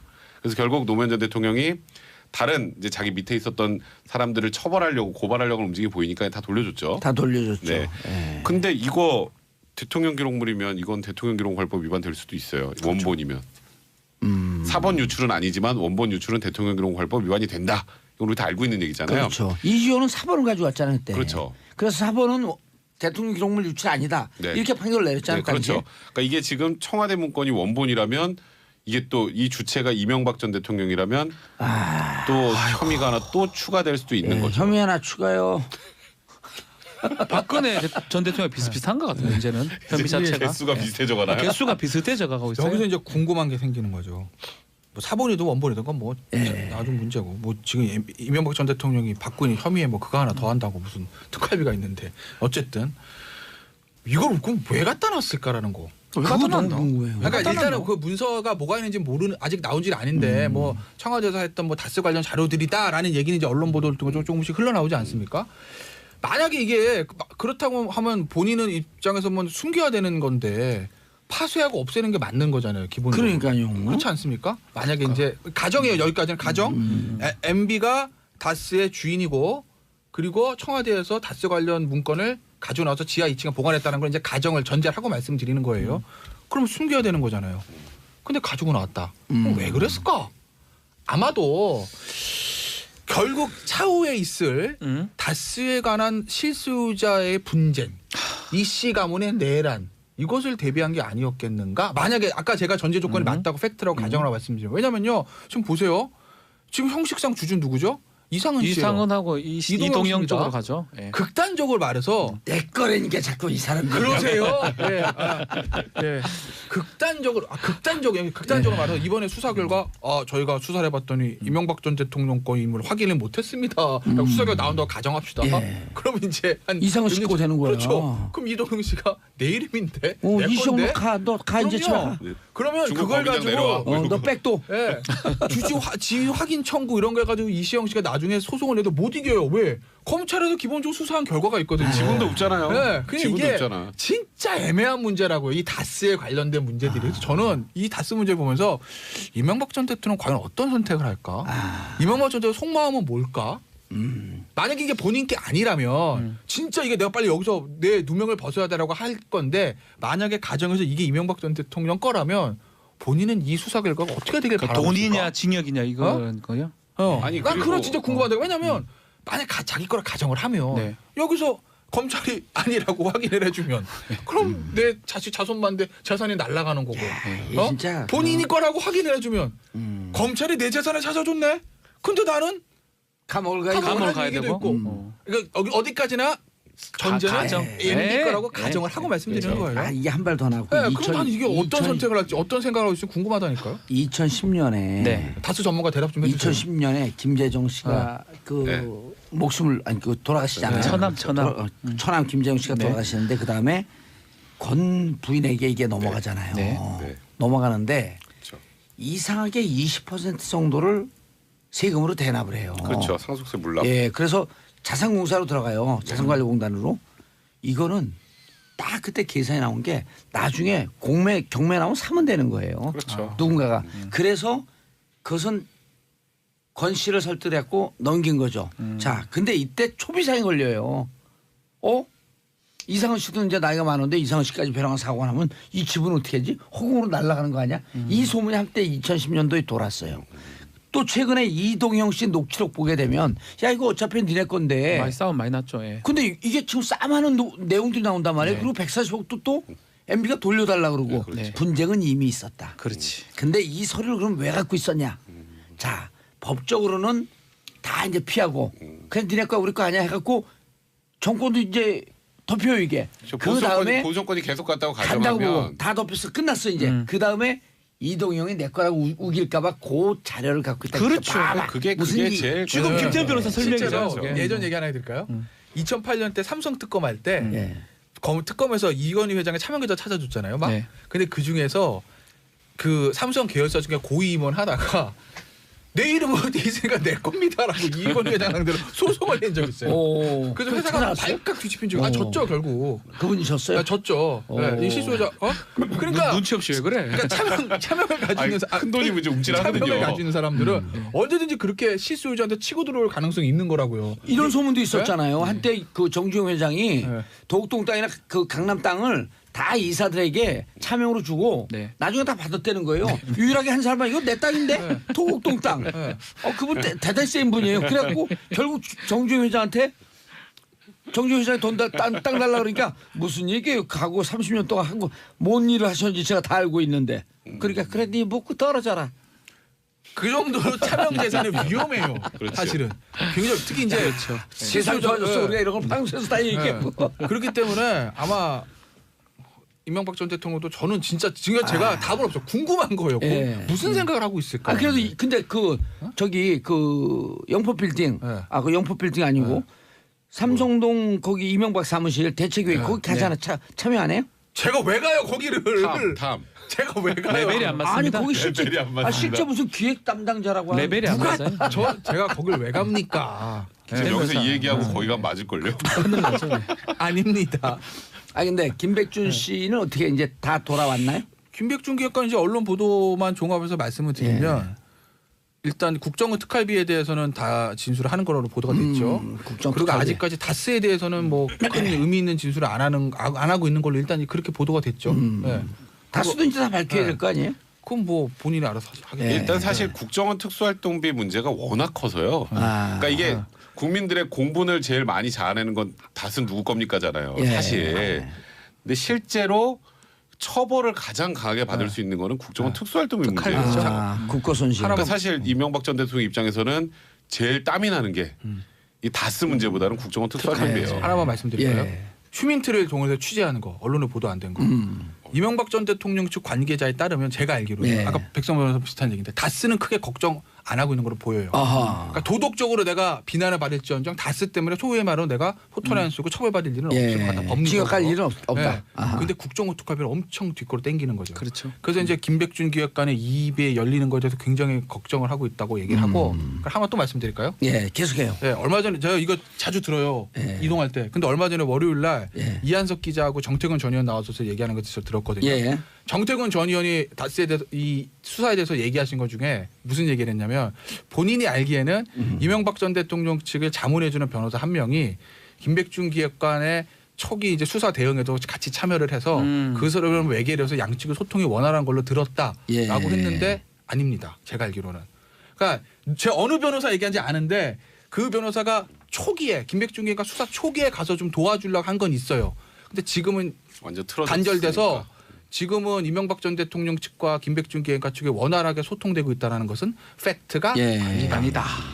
아니 근데 이게 진짜 특활비는 딱 떨어지는 게 제가 지금 제가 쓴 글을 찾아봤더니 국고 손실이 5억이 넘게 되면 10년짜리예요. 5년 이상이에요. 5년입니까? 5년 이상의 특가법에 네. 5년 이상의 무기징역까지예요. 그렇죠. 근데 재산 국외 도피도 또 있어. 10년이에요. 이게 빼돌린 국고가 해외로 가게 되면 50억이 넘게 되면 10년에서 네. 무기징역이에요. 지금 그러니까 이거만 엄청났어요. 있어요? 이게 뇌물로 또 있잖아요. 뇌물 있잖아. 뇌물 또 1억이 넘어가게 되면 나오면은 10년에서 10년 무기징역. 무기니까. 그러니까 이게 제일 머리 아픈 거예요. 예. 지금 다스는 누구 겁니까는 사람들이 궁금해하고 이게 정말 도덕적으로 비난 많이 받고 거기다 2008년 이후에 비자금 조성한 게 있으면 추가로 처벌받겠지만 그러니까. 요건 양념이에요. 이게 법적으로 처벌로만 맞아요. 따지면. 아니, 그래서 게 제일 머리 아픈 그러니까 거예요. 국고 손실 무기, 그다음에 그 뭐죠 재산 국외 도피 무기, 그다음에 뇌물죄 무기, 그 3M 아니야 이게? 무기예요. 그래서 3M 예, 3M 무기예요. 세 개의 무기야. 박근혜 전 대통령하고 뭐 거의 뭐 쌍백을 나눌 수 있죠. 야 우병우 끝났나? 아니죠 시간 있네. 우병우 전 최수석의 최후 변론 표적 수사고 정치 보복이다. 최후의 양심의 보루 법원이 제대로 판단해 주기 바란다. 에이 8년 진짜 구형됐거든요. 8년 구역. 검사가 왜 8년 했냐면 집행유예 절대 하지 말라는 뜻입니다. 사실 절반 8년 깎아도 하긴 좀 4년이니까. 어렵는데 예? 아까도 4년이잖아요. 원래 구형 한 5년 해도 많이 하는 건데 8년은 좀 많이 한 것 같아요. 좀 많이 하긴 했어요. 근데 그 뜻이 강력한 뜻이에요. 집행유예 우리 용납 못합니다. 그거는 그 아마 뜻 아닌가 싶어요. 그거예요? 검찰 입장에서 부담했을 거예요. 그러니까 박지원 변호사도 얘기했듯이 구형량은 일반적인 경우는 많아요. 너무 예. 많죠. 예. 원래 그 가중해도 7년 왜냐하면 제가 6개월이거든요. 알기로는 저기 다른 누구야 거 합쳐서 똑같은 블랙리스트 그러니까 어떤 직권남용인데 예. 좀 차이는데 블랙리스트 같은 경우 김기춘 실장처럼 7년 구형하지 않았어요? 7년이고 기부전 더 많아요. 또. 근데 왜냐면 블랙리스트가 사실 직권남용 더 크거든요. 예. 당사자가 그렇지. 많으니까. 그런데 우병우 전 수석에 대해서는 같은 직권남용에도 8년을 구형했다는 건 무슨 얘기냐면 검찰은 부담이 없다는 거죠. 검찰 입장에서 구형 뭐 한 일반 한 4년 합시다 이러면 이거 봐. 또 또 제19 그래. 감사네. 아직 정신 못 차렸거나 얘기가 우병우 나올 라인이 거기 살아있다. 뭐 이 때문에 얘기 또 나오잖아요. 저는 검찰이 8년을 구형한 데는 공을 법원에 넘기고 넘기고. 알아서 해주세요. 토스. 예. 3년 나오면 난리 날 거예요. 예. 왜 저렇게 났다고. 그렇죠. 이 이러려고. 정권 내에서 우병우 그 밝은 햇빛 보고는 같이 만나지 말자. 그런 거죠. 예, 세 분 인사하시고요. 네, 고맙습니다. 감사합니다. 예, 자, 저는 광고 듣고 4부 알쓸 경제로 돌아오겠습니다. 채널 고정하소서. 정봉재 정치쇼 4부 순서 들어가겠습니다. 4부 알쓸 경제. 알쓸 경제가 뭐죠? 뭐야 이게? 알아두면 쓸데있는 경제 뉴스. 자, 정철진 경제평론가. 네, 안녕하십니까. 예. 정철진입니다. 권혜리 SBS 보도국 기자. 안녕하세요. 예, 잘 오셨어요. 매주 오시지만. 네. 웰컴 고맙습니다. 투 알쓸 경제. 알아두면 쓸데있는 경제 뉴스. 첫 번째. 제가 할까요? 검색을 예. 뜨겁게 달고 삼성전자의 이제 드디어 액면 분할 결정 소식입니다. 오호. 제가 아침부터 지금 전화 통에 불이 나가지고요. 예. 여기 직전까지도 지금 난리가 났는데요. 실질적으로 삼성전자가 언젠가는 액면 분할할 것이다라는 예측은 오호. 다 있었는데 예. 바로 그 카드를 오늘 이제 컨퍼런스 콜이 있었거든요. 이제 실적 발표하는 날 바로 이 액면 분할을 결정을 했습니다. 내용을 좀 말씀을 드리면은요.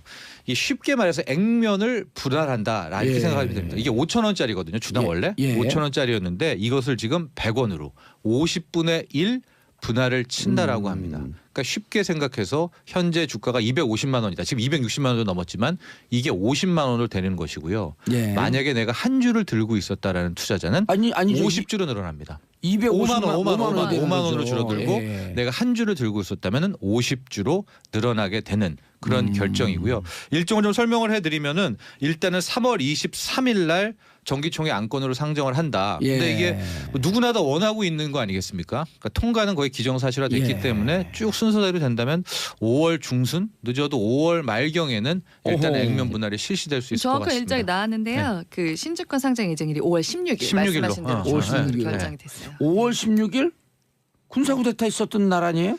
참 공교롭죠. 이상하네. 예. 아니 예를 들고 5.17이나 예. 4.19나 이렇게 해야지 뭔가 이 정권의 코드하고 맞는 거 아니에요? 왜 이래? 그렇습니다. 뭘 하려면 잘해야지. 예.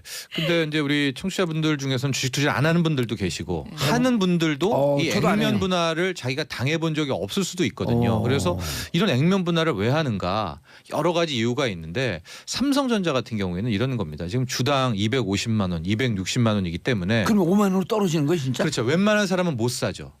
그래서 아. 이것을 만에 하나 50분의 1로 깎으면 5만 원이 되기 때문에 예. 이제 대중들도 국민들도 일종의 국민주처럼 관심을 가질 수가 있어요. 아. 근데 이건 아무나 못합니다. 왜? 약점이 있죠. 우리가 이거를 50분의 1로 했다라는 건 주식수가 그만큼 50배로 늘어나는 50배가 거예요. 늘어났다는 예. 겁니다. 근데 주식수가 늘어나면 이걸 희석 효과라고 그래서 웬만한 회사들은 주가 폭락의 이 근원 원흉 재료가 되는 거죠. 근데 삼성전자는 삼성전자는 다르죠. 단기 순이익이 뭐 50조 원이 넘는 오, 세계 오. 2개 회사 애플하고 삼성전자밖에 없는 회사이기 때문에 삼성전자가 이런 실적을 유지해 줄 거야. 이런 강한 실적을 갖고 있는 회사는 이런 액면 분할이 대형 호재가 되는 것이고 오늘 발표하자마자 순간적으로 삼성전자 주가가 7% 이상 튀었다가 오. 지금도 약 한 4% 5%대에서 상승해서 움직이고 있습니다. 지금 오. 5.22% 상승인데 그럼 지금 이 삼성전자 주식을 사는 사람들이 있다는 거 아니에요? 많이 사고 있겠죠. 액면 분할 오. 소식 듣고 나서부터 바로 들어간 분들이 많은 거죠. 오. 처음 주식하는 사람도 어떻게 하는 거예요, 이게? 그러니까 일단은 그러니까 그 증권사 갖고 계좌를 특음하기 이런 복잡한 과정이 있지 않나요? 아니에요. 요즘 오늘 은행에 하신 가서도 하신 손쉽게 분들은 원래 하시는 증권사 분들일 거고, 계좌는 예. 여는 데는 가상화폐 계좌만큼 어렵지는 않습니다. 오. 쉽게 열면 될 것 같은데. 예. 그래서 저도 지금 굉장히 충격적인 게 항상 이제 과거 기자 시절 때부터 오. 삼성전자의 마지막 카드는 액면 분할이다, 액면 분할이다. 내지는 뭐 나스닥 상장. 왜 마지막 카드가 돼요? 그러니까 크게 주가를 여기서 웬만큼 높았는데 더 올라갈 수 있는 올리려면. 재료가 두 개인데 하나는 액면 분할, 그래서 아니면 떨어뜨려야지 다시 올라가니까. 나스닥 상장. 이 두 개가 있거든요. 예. 그게 이제 또 하나의 큰 이제 재료가 되죠. 그랬기 때문인데 나스닥 상장 안 됐나요 아직? 아직은 뭐 계획도 없다라는 거였는데 이 액면 분할 카드를 바로 오늘 컨퍼런스 콜에서 꺼내들게 되면서 굉장히 글쎄요. 크겠어요. 예, 오늘 만에 하나 이 삼성전자 액면 분할이 없었으면 코스피도 상당히 급락했을 거거든요. 지금 세계 증시가 안 좋기 때문에. 네. 근데 이제 삼성전자와 삼성전자 우선주가 받쳐주면서 주가는 한 지금 0.2% 이상 코스피가 오. 우리는 오르고 오르고 있습니다. 있습니다. 예. 그러니까 참 얼마나 이게 대장주인지를 또 알 수가 있죠. 야 이거 방송 듣고 막 살려오는 사람들. 있을 것 근데 같은데. 제가 이제 말씀드리지만은요. 이게 이렇게 하면은 제가 말했죠. 이게 실질적으로는 주가 물량이 이 주식 수가 늘어나기 50배 때문에 늘어나기 때문에. 이것은 부담인 겁니다. 그리고 여기가 주가가 오른다라고 지금 증권사에서도 리포트 내는 이유는 삼성전자가 지금까지 어마어마한 실적이었고 예. 앞으로의 실적도 좋다라는 그런 그들의 전제하에서. 전망과 추정하에서 나오는 거거든요. 예, 그렇기 때문에 주식수 물량이 더 늘어도 그 주식을 가지려는 사람은 더 많아진다. 왜? 앞으로 삼성전자는 배당을 더 많이 해준다고 밝혔기 때문에요. 예, 그렇기 때문에 그런 이제 마진이 보장돼서 뛰어들어가는 건데 만에 하나 정반대로 삼성전자가 어떤 일이 있을지는 누구도 모르죠. 당장 하반기부터 실적이 나빠질 수도 있고. 나빠지지 않아요. 네? 나빠질 수 없어요. 왜요? 왜요? 이재용 회장이 지금 근데 2월 5일날 석방되면 나빠질 수 있는데. 또 왜 그러십니까? 아니요, 저 무슨 월스트리트 저널 그 기사만 보고 하는 거예요. 네. 그 대표이사가 들어가니까 투명 경영에 대한 기대 때문에 주식이 오르고 있다. 네. 그 얘기하는 거예요. 다른 얘기 하는 게 아니라. 네, 알겠습니다. 감사드렸습니다. 그러나 어쨌거나 실적을 보셔야 된다. 두 분들 삼성 장학생 아니시죠? 예. 그래서 농담을 하는 말입니다. 예, 지금 얼굴 하여간 빨개진 거 보니까 좀 저 이상하다. 아니에요. 그리고 그 용어가 조금 약간 프레이밍이 조금 있는데 저는 전혀 아닙니다. 예. 그 혹시 다시 한번 말씀드리지만은 이게 너무 장밋빛이어서 아하. 또 주가도 지금 너무 많이 올라서 그래 여기 내가 한 250만 원 10주면 2,500만 원 해서 나중에 이게 이제 만약 10주 샀다. 이게 50주가 500주가 되는 거 아니에요? 500주가 되는 건데 지금 뭐 일각에서는 5만 원이 곧 50만 원 된다. 10배 오르는 건 금방 막 이런 막 찌라시들만 보니까 또 막 떨릴 수 있어요. 근데 떨면 안 됩니다. 이거는 네, 본인이 어쨌든 잘 판단해서 판단하셔야 됩니다. 과거에 아모레퍼시픽도 액면 분할했는데 큰 영향 없었다. 네. 이건 무슨 아모레퍼시픽도 대장주였죠. 굉장히 비싼 주식이었기 때문에 그렇죠. 주식수도 적고 네. 그래서 많은 사람들이 요구를 해서 그때 또 화장품주가 중국 그 한류 효과로 영향으로. 굉장히 달렸었거든요. 그런데 이제 같은 맥락입니다. 수익이 계속해서 좋아져야 실은 그렇게 주식 물량이 늘어난 것도 다 커버가 된다. 아주 원론적인 얘기를 제가 일단은 드리고 싶습니다. 아모레퍼시픽은 액면 분할해서 별 재미를 못 봤나요? 글쎄요. 저희 주가를 확인해 봐야 되는데 예. 큰 영향이 없었을 정도였다. 예. 저 정확히는 모르겠는데 또 그 사이에 뭐 약간 사드로 예. 인한 냉각도 좀 있었고 해서 그랬을 수도 있었군요. 아니 네. 그 체크 한번 요즘 해봐야겠네요. 주식 중에 네. 가장 대장주는 삼성주가 아니고 삼성전자죠. 정봉주?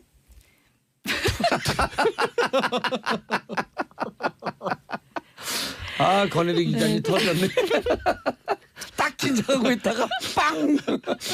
아닌가 했어요 순간. 그리고 정봉주?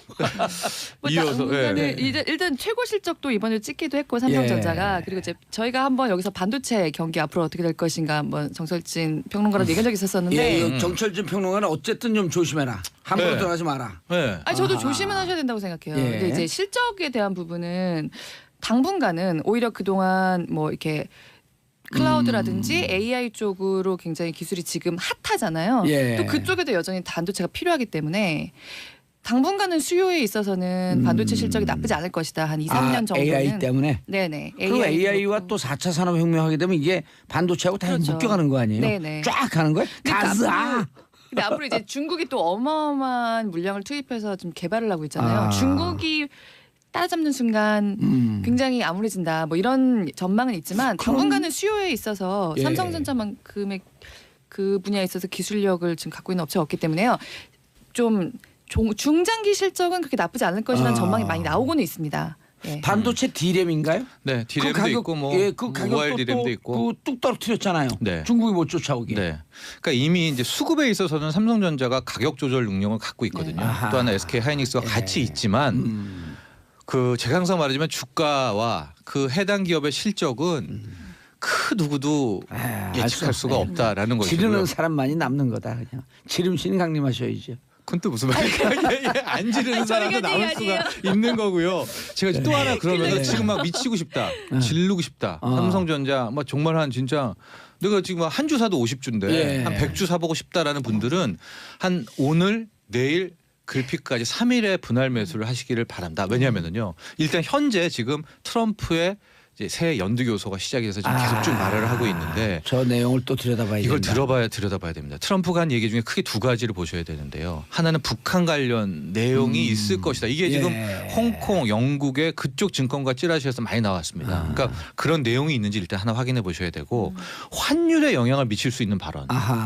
왜냐하면 지금까지 코스피건 우리 한국 부동산이건 전 세계 부동산 주식이 올랐던 것은 실은 약달러 때문이거든요. 그러니까 달러 약세였기 때문에 원화 강세. 원화 강세고 예. 그 딴 데도 다 위안화 강세고 다 강세겠죠. 그러니까 반대로 말하면 이 달러 약세인데 달러 약해진 달러가 가면서 주식 부동산을 다 사서 올라온 거예요. 근데 만약 하나 트럼프가 오늘 이야기를 통해서 정반대의 이야기들 강한 달러를 선호한다라든가 혹은 좀 달러를 강하게 만들 만한 재료를 토해낸다면 분위기가 정반전될 수가 있습니다. 그러니까 이것은 삼성전자의 액면보다 정말 초대형 호재 중에 호재지만 이게 이제 섣불리 장담할 수 없다. 그리고 하루 더 기다려야 되는 게 이제 내일 새벽이 되면 자넷 옐런 연준의장, 미국의 연방준비제도 이사회에 자넷 옐런 연준의장이 마지막 2월에 떠납니다. 이제 우리나라 따면 금리 결정 회의를 하면서 기자회견을 갖는데 여기에서 어떤 발언을 하는지를 한 번 더 체크해야 돼요. 금리 인상이 되면 달러 강세로 가죠. 그런데 지금까지는 옐런이 무슨 얘기를 했냐면은 항상 흐지부지. 양치기 소녀, 양치기 할머니였었거든요. 왜냐하면 뭐 올릴 게 하다가 뭐 경기 발목 잡을 정도로 안 올린다. 예. 그래서 항상 시장은 무시하고 있었어요. 연준을. 근데 만에 하나 떠나면서 이제 봤더니 인플레이션이 너무 높다. 이제는 금리를 세게 올릴 것이다. 이런 얘기 한마디 나오면 목요일 날부터 분위기 또 완전히 바뀝니다. 떠나는 마당에 지금 경기에 물 끼얹을 얘기를 할까? 그러니까 그런 발언이 근데 있지만 최근에 트럼프가 강한 달러를 원한다라고 하는 발언을 했다는 거 아니에요? 그렇습니다. 그것은 약간 정치적인데 그 전날 스티븐 무누신 재무장관이 다보스에 가서 느닷없이 이 달러는 연준 건데 통화 정책은 우린 약달러가 좋다. 미국은 무역 수지를 좋게 하기 위해서 이 발언을 하면서 그날 무누신의 학살이라고요. 달러 가치가 1% 이상 급락했거든요. 그러니까 그거를 FX 마진 거래가 하시는 분들은 손절을 못하신 분들은 완전히 그냥 당합니다. 역 포지션을 잡았던 분들은. 그러니까 그 다음날 어쨌든 그걸 반 차원에서 반 땡땡하는 차원에서 이제 트럼프가 강달러 얘기를 했지만 오늘 연두교소에서 정말 환율 보셔야 되고 내일 금리 방향 보시고 그래서 꼭 이 삼성전자 막 진짜 미치겠다라는 분들도 그렇죠. 저는 3분할. 아니 그러니까 오늘 차분히 볼 오늘 필요 있어야 수요일 될것 아니에요. 같아요. 네. 그다음 내일 목요일, 금요일 아니에요. 금요일 오후까지 반응을 못 보면 3시에 장이 닫히니까 월요일까지 좀 더 기다리셔라. 역시 예. 저는 그러기를 간절히 그래요. 바랍니다. 근데 오늘 막 너무 증권사들이 장밋빛 전망을 쏟아내니까 원래 흥분해갖고 지르면 후회해요. 맞습니다. 예. 그러니까 조금은 자 오늘 수요일이니까 술 한잔 하시고요. 목요일날 목이 터지도록 한잔 하시고 금요일날 금사 마시고 돌아가시고 주말을 겪고 월요일날 원래 생각대로 다시 돌아가라. 네. 이상하네 진짜 김미경님 삼성전자주보다는 정봉주가 유망주 따봉. 자, 4153 짧은 문자 50원 긴 문자 100원 보내주시기 바라겠습니다. 아 진짜 정봉주 좋아요. 옛날에 이거 원래 정봉주 한때 술이었었는데. 액면 분할을 해드려야 되는데. 자 다음 권혜리 기자가 가져온 소식은 날씨는 최고의 마케터. 네. 제가 이 얘기를 며칠 이건 전에 목미. 며칠 전에 그 유통업계 분들과 얘기를 하다가 야 진짜 명언이다라고 생각을 해서 가져왔는데 날씨보다 더 힘센 마케터가 없다고들 투덜투덜합니다. 왜냐하면 아무리 이걸 더 팔고 싶다 덜 팔고 싶다 해도 날씨가 정해주는 것만큼 소비 심리를 더 강하게 자극하는 게 없다는 거예요. 근데 뭐 평범하게 우리가 예상할 수 있는 날씨면은 그거에 맞춰서 다 미리 준비를 하는데 올 겨울이 지금 혹한 혹한기가 좀 있잖아요. 1월에도 그랬고 12월에도 그랬고 그러다 보니까 좀 다양한 곳에서 소비 심리 관련된 이런 현상들이 나타나고 있어서 좀 가져와봤어요. 예. 네. 가져온 거 풀어놓으세요. 네. 근데 제가 오늘은요 혹한도 혹한인데 예. 사실 이제 우리 겨울에는 그 추위뿐만 아니라 또 하나 생긴 주요 요인이 하나 있어요. 미세먼지. 그렇죠. 네. 그래서 요새 원래 우리나라가 전통적으로 사만사온 기후라고 하잖아요. 예. 요새 인터넷에서 보시면 많이 나오는 말이 사만삼이라 그래요.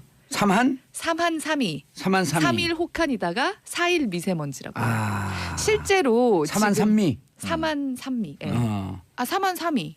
이는 뭐예요? 삼이 미세먼지. 그게 이예요? 아니 사만사미. 3일 춥고 미세먼지. 4일은 삼이. 사일 따뜻한 미세먼지. 삼한삼이. 예, 아하. 4일은 미세먼지. 네, 실제로 오. 날씨 좀 따뜻할, 그러니까 지금 요새 혹한은 이제 북극 한파가 내려오는 거잖아요. 예. 말 그대로 블라킹이라는 게 돼가지고 음. 그 중국발 미세먼지가 들어오질 못해요. 근데 날이 좀 따뜻해질 때는 그게 풀려서 아하. 중국발 미세먼지가 들어올 수 있는 여건이 예. 조성이 되거든요. 그러다 보니까 요새 가만히 그 주의를 그러니까 기억을 되살려 보시면요, 아 너무 춥다 할 때는 공기가 되게 괜찮았어요. 괜찮았어요. 예. 그러다 따뜻해진다 하면은 뭐 미세먼지 비상 저감 조치 들어가고 초미세먼지 주의하고 지금 이거의 반복이에요 올겨울이. 아, 그러네. 예. 근데 그러다 보니까 사실 그 혹한일 때 추울 때의 소비 심리라는 거는 한쪽 일변도는 아니고요. 다양하게 볼 수가 있습니다. 뭐 당장 생각할 수 있는 게 예를 들면 방한용품은 많이 팔리겠죠. 그렇죠. 온라인 쇼핑몰은 잘 되겠죠. 롱패딩. 그렇죠. 롱패딩도. 오. 그것도 굉장히 그 전형적인 예인데요. 예, 김밥. 김밥? 예. 아, 롱패딩 입고 검은 게 다 그러니까 거리에 김밥이 걸어 다녀요. 그러죠. 이거는 초겨울 추위가 그 겨울 용품이 제일 잘 팔리려면 한겨울보다 사실 초겨울이거든요. 그렇죠. 초겨울이 추워야 올겨울 추울 예측이 것 되지. 그렇죠. 그러니까 특히 옷 같은 거요. 아하. 옷 같은 거는 초겨울이 추워야 잘 팔립니다. 그래서 원래 안 그래도 롱패딩이 전 세계적으로 인기를 끌 거라고 생각을 해서 우리나라 업체들이 많이 준비를 하긴 했었는데 예. 실제로 10월 말부터 11월 초가 추웠어요. 그때 엄청나게 많이 팔렸습니다. 그러다 보니까 11월에 소매 판매가 나중에 통계가 나온 걸 보니 10월보다 5%가 넘게 늘어난 거예요. 10월이 11월이 11월이요. 예. 초겨울 경기가 굉장히 좋았던 거죠. 그때 롱패딩을 비롯한 겨울 의류나 방한 용품들이 좀 견인을 했었어요. 그리고 지금도 원래 지금 오늘이 1월 31일이잖아요. 다음 주 초면은 백화점에 봄옷 갈릴 때예요. 옛날 기억 생각해 보시면. 예. 근데 지금 너무 추우니까 분위기가 맞질 않아가지고 지금도 아직 겨울옷도 좀 있는 데들이 있고요. 그다음에 일부 롱패딩 그 제조하는 회사들은 지금 추가 생산 들어간 데들도 있어요. 아직도 팔리고 있어요. 아직도 지금도 팔리고 있대요. 네. 그리고 증권사들 전망치를 보니까 롱패딩이 진짜 잘 팔렸어요. 지금 아직 정확한 수치는 나오지 않았는데 몇백만 장이 팔렸거든요. 그러다 보니까 대부분의 스포츠 캐주얼 의류 업체들이 재작년 2016년보다 한 2배 이렇게 영업이익을 냈고요. 지금 굉장히 장사를 잘한 모 업체가 있는데 엘모 업체죠. 아니 F모 업체인데 F예요? 예. 영업이익이 2016년보다 1,500% 가까이 오른 걸로 지금 추산이 되고 있습니다. 1,500%요? 예, 예. 언제보다? 2016년보다요. 지난해 대비? 네. 와. 그러니까 재작년 대비 작년이. 네. 1,500%면 15배 뛰는 거예요. 16배. 그런데 네, 네. 이렇게 15배 액면 분할이 된 거예요. 그 추산이에요. 아직 정확하게 예. 나오지 않았어요. 근데 이렇게 웃는 데들도 있지만 일반적으로 추우면 밖에 잘 안 나가잖아요. 그렇죠. 그러니까 전반적으로는 소비 심리가 좀 위축이 많이 돼요. 위축되죠. 그리고 난방비 사실 서민들에게는 굉장히 부담스러운. 부담이 커지죠. 예. 딱 겨울 되면 이게 막 몇만 원씩 늘어난다는 게 보통 일이 아니거든요. 예. 그러니까 그런 부담에서도 소비 심리가 좀 위축이 되는 게 있습니다. 그런데 그럼 날이 풀리면은 좀 경기가 좋아져야 될 것 같잖아요. 근데 요새는 미세먼지 때문에 오히려 따뜻할 때 사람들이 더 안 나가요. 아. 네. 근데 사실 미세먼지와 소비 심리의 상관관계는 아직까지 그렇게 정확하게 연구가 나온 게 없었어요. 근데 작년 말에 그 산업연구원에서 한번 연구를 해서 자료를 냈는데 생각보다 훨씬 더 상관관계가 큽니다. 아. 그러니까 2015년과 16년에 통계청의 소매 판매를 다 해서 전국의 대형마트랑 백화점들을 다 조사해서 봤더니 공기 중에 미세먼지가 그 1세제곱미터당 10마이크로그램이 올라갈 때마다 이 대형 소매점들의 판매가 2%가 줄었어요.